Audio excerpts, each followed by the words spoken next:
টাকা পয়সা আছে মানুষের অনেক, কিন্তু হজ নসিব হয় না। কিছু আছে খেয়াল করা লাগে, আর কিছু আছে আল্লাহর হুকুম হওয়া লাগে, যার জন্য আল্লাহর বান্দেগান নিজে যদি খেয়াল করি না। বাদশাহ শাহজাহানের অটাল সম্পদ আসলো, ভারতবর্ষে বাদশাহ করিয়া উঠিয়া তাহাজ্জুদের নামাজ 2 রাকাত বা 4 রাকাত নামাজ পড়ার জন্য আপনি চেষ্টা করেন। মা বোন আপনারে পড়ার সুযোগ দেন, সাহরি খাইবার সময় খালি খাওয়ার মধ্যে ব্যস্ত থাকবা না। দয়া করে সারাই এই সময় নামাজ পড়তে পারছেন না, পারলে আপনি উজু করিয়া দোয়া খালু করক। শেষ রাত তো দোয়া আল্লাহর দরবারে কবুল। যারা গোমরা কমাইছে শেষ রাত্রি যে আল্লাহর কাতরে ডাকিছে, আল্লাহ কুরআনে ঘোষণা দেন তাতাজাফা জুনুবুহুম আনিল মাদাজি। আল্লাহ পাক রব্বুল আলামিন কিয়ামতের দিন ময়দানে মাহশরে একগুলো মানুষে ডাক দিয়া নিয়া বেহেশতের মধ্যে আল্লাহ ঢুকাইবা বলে কোন গুণরে যারা মানুষের দুনিয়ার জমিনের মধ্যে গুমরে কমাইয়া আল্লাহর বান্দা বান্দি হলে শেষ রাতিতে আল্লাহরে ডাকিছে, এরারে আল্লাহর যাতে ডাক দিনিয়া প্রথম পর্যায়ে নিয়ে জান্নাতের মধ্যে প্রবেশ করাইবা। সুবহানাল্লাহ। 3 নম্বর দোয়া থাকছে কি আরাফার ময়দান। সেই আরাফার ময়দানে যে দোয়া করবা আল্লাহ পাক রব্বুল আলামিনের কাছে গ্যারান্টি, এটা সবচাইতে গ্যারান্টি শুধু দোয়া তুলনীয়। এই দোয়া আল্লাহ পাক রব্বুল আলামিনে ঘুরাইয়া দেয় না। বাবা কত টাকা পয়সা আছে মানুষের অনেক, কিন্তু হজ নসিব হয় না। কিছু আছে খেয়াল করা লাগে, আর কিছু আছে আল্লাহর হুকুম হওয়া লাগে, যার জন্য আল্লাহর বান্দেগান নিজে যদি খেয়াল করি না। বাদশাহ শাহজাহানের অটাল সম্পদ আসলো, ভারতবর্ষে বাদশাহ শাহজাহানের তান জিন্দেগি তাই হজ করতে পারছেন না। এর লাগে কিছু খেয়ালও করা লাগে, চেষ্টা লাগে। আমরা ইসলামিয়া ঈদগার ময়দানের ইমাম সাহেব তো খেয়াল করছেন, আল্লাহ তাহলে তার ভাই দাওয়াত করে নিছুন না নিছ, এর কারণে খেয়াল করা লাগে, কিছু আছে চেষ্টা করা লাগে। আর দ্বিতীয়ত থাকছে কি আল্লাহর কাছে খোয়া লাগে, চাওয়া লাগে, দোয়া করক। আল্লাহ মসজিদে গেছেন দোয়া করয়, কিবা তো করে দোয়া করতে দোয়া করবো। আল্লাহ আমি আর কতদিন দুনিয়ার জমিনে দোয়া করতাম, মসজিদে গিয়া দোয়া করি। আর আল্লাহ বড় আশা করলাম একটাবার আপনার যাতে নিয়ে যদি আরবার ময়দান নিয়ে দোয়া করাই দেয়, আল্লাহ হরমর নিকটে নিয়ে দোয়া খান্তা করাই দেয়। আল্লাহ আপনি যদি আমার ও 2টা জায়গার মধ্যে নিয়ে যদি দোয়া খান্তা করাই দেয়, এইভাবে দোয়া করলে আশা করলে আল্লাহ এরারে দাওয়াত করে নিয়ে তার এই মকবুল জায়গায় দোয়া করায়। 2 নম্বর জিয়ারত যখন আপনি করতে আল্লাহ কোন দিন নবীর দার কারণে একটাবার আমার নিয়ে জিয়ারত খান্তা করাই দেয়, এইভাবে বিশেষ করে দোয়া করক আল্লাহর বান্দেগান। 3 নম্বরে নামাজ পড়তে সময় ধ্যানের মধ্যে রাখক। আল্লাহ ও আল্লাহ আপনি একটাবার আল্লাহ আপনার যাতে একটাবার না একটাবার টানি আমার হরমর মধ্যে নিয়ে নামাজ খান্তা পড়া। আল্লাহ আপনি আমার একটাবার মসজিদে নামাজ পড়িয়ার ঘরে নামাজ পড়িয়ার একটাবার হরমের মধ্যে নিয়ে আপনি নামাজ কানতে আল্লাহ পড়া। ও আল্লাহ রিয়াজুল জান্নাতের মধ্যে নিয়ে একটাবার নামাজ পড়ান। এই কথাগান স্মরণের মধ্যে রাখিয়া নামাজ পড়ুন। আল্লাহ দেখবা আপনারে আমারে নিয়া হরমের মধ্যে নিয়ে নামাজ পড়াইবা। আল্লাহর বান্দাগান রিয়াজুল জান্নাতের মধ্যে নিয়ে আল্লাহ নামাজ পড়াইবা। এর জন্য নামাজ পড়তে সেই কথাগান অন্তরের মধ্যে রাখুন, ধারণা রাখুন, আল্লাহর দরবারে সেই সময় সব সময় দোয়া করতে থাকুন। আল্লাহর বান্দাগানের জন্য বিশেষ করিয়া জনাবে মুহাম্মদুর রাসূলুল্লাহ সাল্লাল্লাহু আলাইহি ওয়াসাল্লামের মায়ের উম্মত হল 3 গুণ মানুষের দোয়া আল্লাহর দরবারে কবুল মুস্তাজাবুদ দাওয়া। এক গুণ ইলাকিয়া বলে মুসাফিরের দোয়া কবুল। মুসাফির সফরের হালত যে কোনো জায়গার মধ্যে থাকুক না কেন, মুসাফিরের হালত দোয়া আল্লাহ পাক রব্বুল আলামিন মুসাফিরদের দোয়া আল্লাহ ঘুরাইয়া দেন না। সফরের হালত 10 দিন 15 দিন 3 দিন 2 দিন মুসাফিরের দোয়া আল্লাহ ঘুরাইয়া দেন।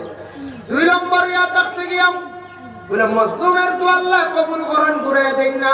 মজলুম যে জুলুম করনে वाला আছে, জালিম যে জুলুম করছেন এই লাগে জালিম ওখানে যখন জুলুম করেন আরেকজনের উপরে, মজলুমে খান দিয়া যখন দোয়া করবা মজলুমের দোয়া আল্লাহ ঘুরাইয়া দেন না। ওরে সাদ্দাদে বেহেশত বানাইবার সময় দেশের সারা সোনা গয়না জুলুম করিয়া আনা আরম্ভ করলো। একজন মহিলার ঘরের মধ্যে একটা হার আসলো, উপযুক্ত মেয়ে ঘরের মধ্যে বিবাহ দিতা।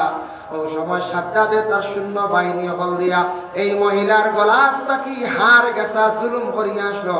মহিলা খান দিছে আল্লাহর দরবারে দোয়া করছে, আল্লাহ ও আল্লাহ আজকে আমার হার গেছা নিছে সাদ্দাতে জুলুম করিয়া বেহেশত বানাইতো আল্লাহ, আমার জেলা কষ্ট দিছে কান্দাইছে আল্লাহ সাদ্দাতের আল্লাহ আপনার সাদ্দাতর সঠিক বিচার কান্দা আপনি করিও। ওই সময় মহিলার বদদোয়া করি গেছে, আল্লাহ দোয়া কবুল করে লাইছে, সাদ্দাত বেহেশত বানাইছে কিন্তু বেহেশতর মধ্যে ডুবিতে পারছে না। 3 নম্বর মা বাবার দোয়া কবুল। মা এবং বাবা সন্তানাদির জন্য অনেক সময় আলিমের কাছে সাহেবের কাছে গিয়ে দোয়া চাইন, বলে দোয়া করক সন্তানের কথা শুনে না সাইতা ঠিক আছে, আলিম সাহেবরে হোক সাহেবরে হোক ইমাম সাহেবরে হোক ঠিক আছে, দোয়া চাইতা ধরা আরজ রাখতাম, কিন্তু আল্লাহর বন্দিগান নিজের দোয়াটা বেশি কবুল। মা বাবা সন্তানের জন্য দোয়া করক, আয় আল্লাহ আপনি আপনার সন্তান দান করছো, লাখ কোটি শুকরিয়া। সন্তান আল্লাহ নেক সন্তান বানাইয়া দাও, সন্তানের চরিত্র ভালো বানাইয়া দাও, সন্তান আল্লাহ আমরা আর ফরমা বর্দার সন্তান বানাইয়া দাও। এইভাবে মা এবং বাবা সব সময় কি করক, দোয়া করক। মা বাবা সন্তানের জন্য দোয়া করলে দিল দিয়া যদি নেক দোয়া দিতা পারো, নেক দোয়ার বরকতে মা বাবার দোয়ার বরকতে আওলাদের জীবন এত সুন্দর হইয়া থাকে।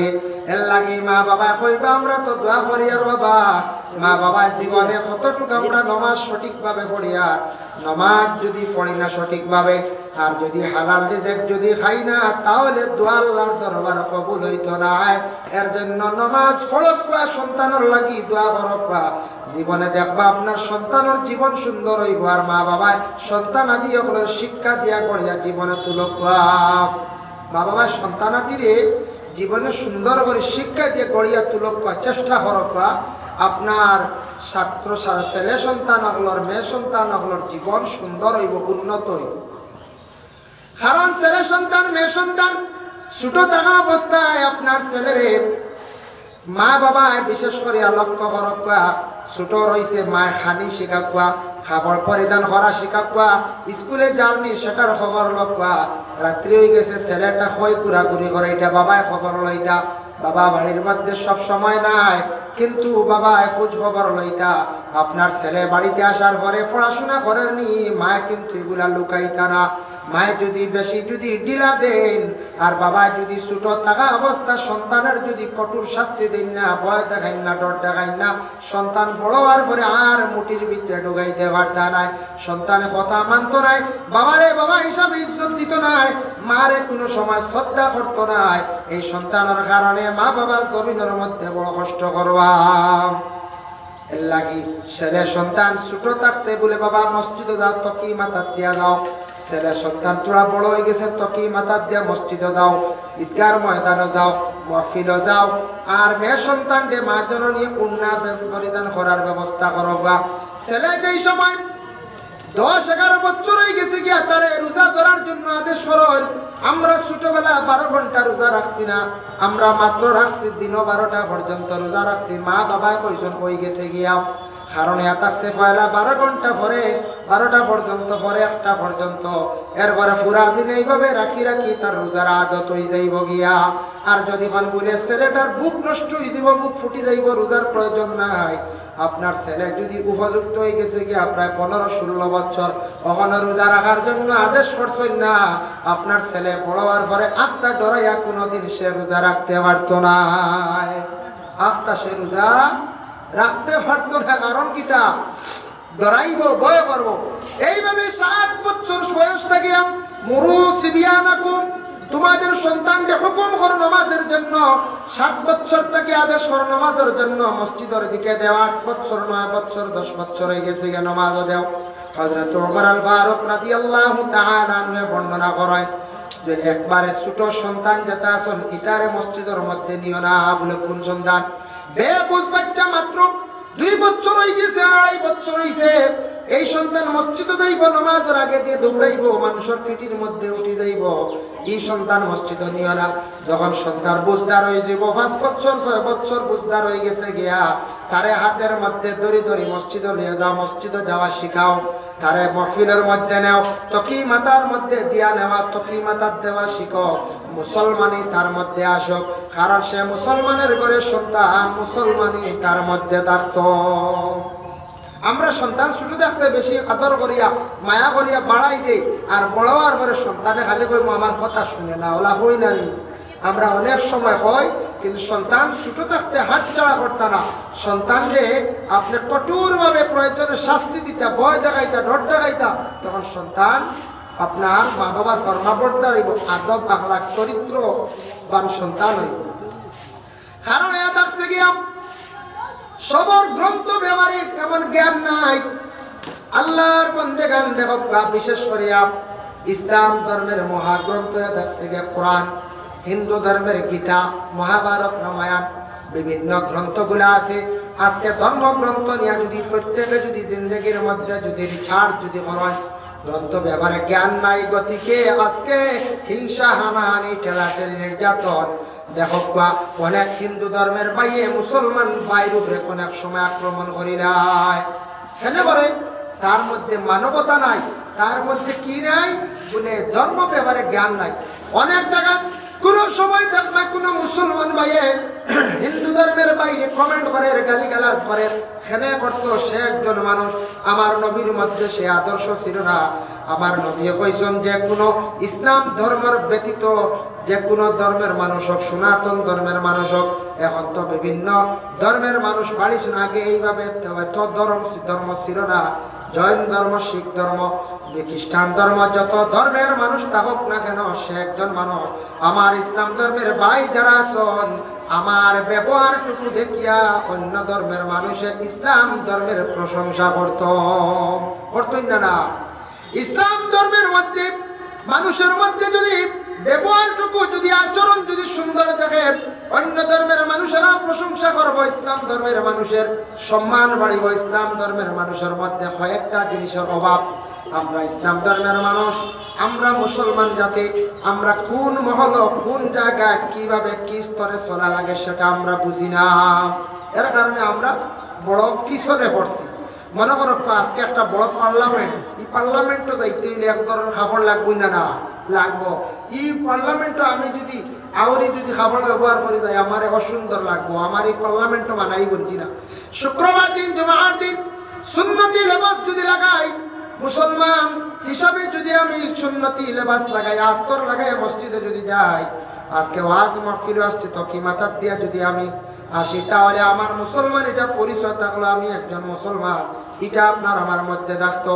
কোনো বড় একটা সভা আছে, সবার মধ্যে যাইতে কোন কাপড়ে আমার বানাইব, কোনটা গেলে সেটিং হইব, পছন্দ হইব, এগুলো আমি বুঝতাম। বাইরে হাটে মাজারে বিভিন্ন জায়গায় বাজারও যাওয়ার সময় আমি এমন এক ধরনের কাপড়গুলা ব্যবহার করতাম যে কাপড়টা দেখার পরে অন্য জাতিরা আমাদের ঘৃণা করে না, অবহেলা করে না, আমরা অবহেলা করতো না। কারণ আমরা ইসলাম ধর্মের, আমরা উচ্চ পর্যায়ের ধর্মের মানুষ।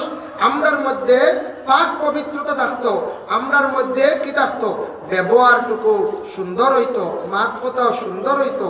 অন্যায় জিনিসটা আমরা প্রশ্রয় দিতাম না। আমরা এখন অন্যায় জিনিসটা বেশি প্রশ্রয় দিই।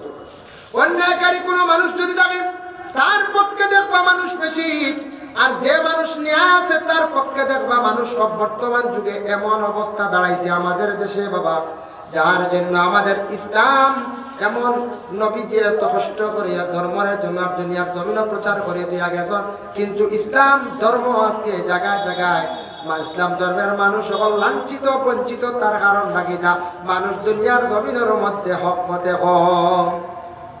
মসজিদ যেমন বানানি হয়েছে, মসজিদের একটা কমিটি আসন, কমিটি যদি কোনো সময় ফল্ট হয়, মানুষ মাত্র কোনো সময় ভুল হয়, ওই যায় কমিটি ভুল হয়েছে, ভুল মানিয়ে নিতাম। আর কোন সময় মানুষে ভুল করছে, ভুল করার সঙ্গে সঙ্গে কমিটি ভুল দর্শনিকার ভুলটে মানিয়ে নিতাম। যার কারণে বিশেষ করে কোনো সময় মসজিদের কমিটি যদি ভুল করছে, এইখান জনসাধারণ বুঝতা, তাই না বুঝতা আমার একটা ভুল হয়েছে, তখন আর মহল্লার মধ্যে কোনো সময় ফিতনা ফসাদ আসে না।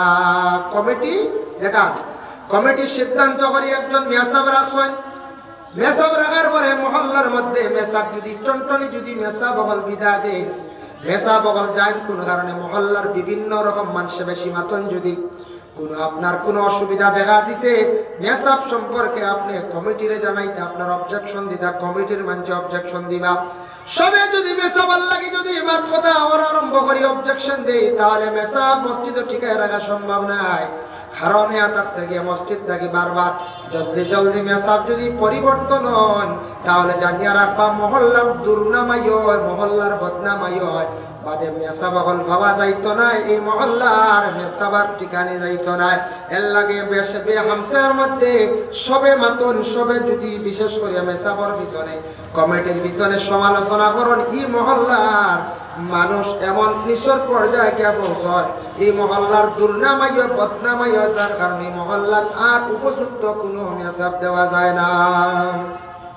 এর লাগিয়া মসজিদের ইমাম সাহেব রাখার পরে টনটনি বদলানি সবে আমরা দুই জায়গার মাটিতে সুযোগ পাই, কারণ অ্যাকশন নাই, জলদি অ্যাকশন হয়। 1 নম্বর হইল মসজিদের ইমাম সাহেব, আর 2 নম্বর হইল গড় স্ত্রী। ওলারান গড় স্ত্রীরা অনেক সময় বড় বড় কথা কই নাই, কারণ মেয়েটা ধৈর্য ধারণ করছে, মেয়েটা জলদি বাবার বাড়ি কইছে, অ্যাকশন নিছে না, মেয়েটা সবার করে লাইছে আপনার সালর তলে আসার কারণে। আর 2 নম্বরে মসজিদের মেসাব হল সবরদার, মানুষে অনেক সময় পুরা কাম করেন, পুরা কমেন্ট করিয়া দেখুন। এর লাগে মেসাব অনুপস্থিতে কোনো মসজিদের ইমাম সাহেব যদি তখন না খে নমাজ পড়াইতা, বিশেষ করিয়া মেসাবে যদি খেয়ার দায়িত্ব দিয়া যায়, মেসাবে দায়িত্ব দিছেন ঠিক আছে, মেসাবে দায়িত্ব দেওয়ার সঙ্গে সঙ্গে এই নমাজ পড়াইতা।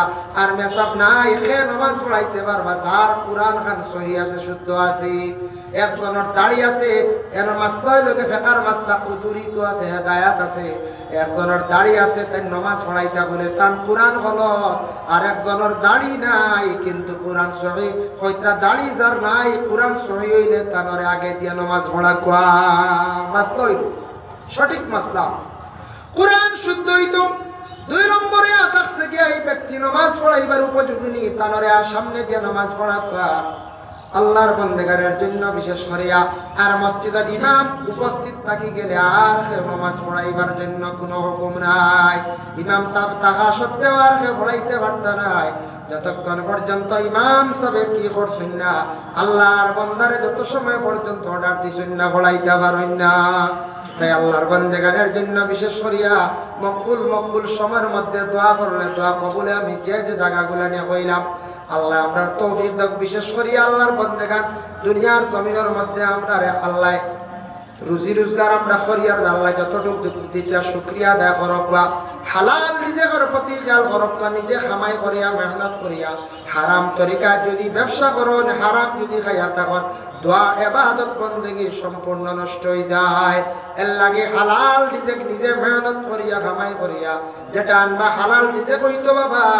হারাম যদি সম্পদ যদি খেও যদি দাবিয়া যদি এতিমর সম্পদ যদি দাবিয়া খাইলায়, খেও যদি তার বাইর সম্পদ যদি সে দাবিয়া যদি খাইলাক দুনিয়ার জমিনে কোনো অসুবিধা নাই, কিন্তু এই হকর দাবি একদিন ছুটাইতে লাগবো। আজকে যখন অনেক জায়গায় শুনে যায় এতিমর সম্পদ দাবিয়া খাবাই যায়, আল্লাহ কোরআন ঘোষণা করছেন ইন্নাল্লাযীনা ইয়াকুলুনা আমওয়ালাল ইয়াতামা যুলমান ইন্নামা ইয়াকুলুনা ফী বুতুনিহিম নারা। যারা এতিমের সম্পদ এতিমের মালটা দাবিয়া খাই দিব, জানিয়া রাখো এতিমের মাল সম্পদ দাবিয়া খাইলে পেটের মধ্যে সে আগুনটা ঢুকাইল। এর লাগে আল্লাহর বন্দেগান যে কোনো ফরর হক যেটা আছে, ফরর হক তাকে আমরা বাঁচার চেষ্টা করতাম। সবটা আল্লাহ মাফ দে, যত বড় বন্দা গুনাহ করো কিন্তু ফরর হক আল্লাহ মাফ দেন না, ফরর হক আল্লাহ কখনো মাফ দেন না। মালিকে যত সময় তার দাবি ছাড়ছে না ততক্ষণ পর্যন্ত আল্লাহর বান্দার হক কোনোদিন তওবা যত হরক মাফ সাবকা মাফ হইতো নাই। এর লাগে কোনো মানুষে যদি অন্যর হক যদি দাবিয়া খাইলায়, জুলুম করিয়া যদি সে খাইলা, কিয়ামতের দিন নেকি দিয়া ছুটিয়া যাওয়া লাগবো, নতুবা আমল নামাত তাকি তার গুনার অংশ নেওয়া লাগবো। আল্লাহ পাক রব্বুল আলামিন আমদারে মকবুল সময়ের মধ্যে দোয়া করার আল্লাহ তৌফিক দান করুক। সবে হোক আল্লাহুম্মা আমিন। বাবা দোয়া করলে কি দাওয়ায় বলে দোয়ায় মানুষের বুড়া তকদির বালা তকদিরে পরিবর্তন হয়ে যায়। এর লাগি নিজে দোয়া করতে সময় অন্যর লাগি দোয়া করক, দোয়া করতে সময় মা বাবার জন্য দোয়া করক, মা বাবার কথা কইয়া দোয়া করলে অন্যর কথা কইয়া দোয়া করলে এই দোয়া আল্লাহর দরবারে কবুল হয়। তবে দোয়ার রেজাল্ট জলদি পাইতা নাই, দোয়ার রেজাল্ট খেয়ে জলদি পাইবা, খেয়ে দেরি হইব। এর লাগি আল্লাহর বাস্তে দোয়া করক, সুন্দর করিয়া দোয়া করতে সময় অলস্যতা গান দয়া করিয়া আনবা না। আরেকজনের কাছে দোয়া চাইছুন দোয়া করক, সাহেবের কাছে দোয়া চাইছেন, ইমাম সাহেবের কাছে, আলিম সাহেবের কাছে দোয়া চাইছেন, দোয়া করবা। বিশেষ করিয়া দোয়া করতে সময় হাত সুন্দর করিয়া রাখিয়া দোয়া করবা। কিবলা, দোয়ার কিবলা হইল কি আসমান।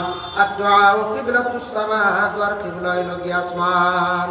দোয়ার কিবলা আতর ফের, আতর গাথা আসমান দিকে থাকতো। এর জন্য এই মকবুল সময়ের মধ্যে আমরা দোয়া করতাম, আল্লাহ আমরা তৌফিক দিত। বিশেষ করিয়া আর আপনারও কাজ করি দোয়া করবো আমার লাগি, আমিও আপনারও লাগি ইনশাল্লাহ দোয়া করবো।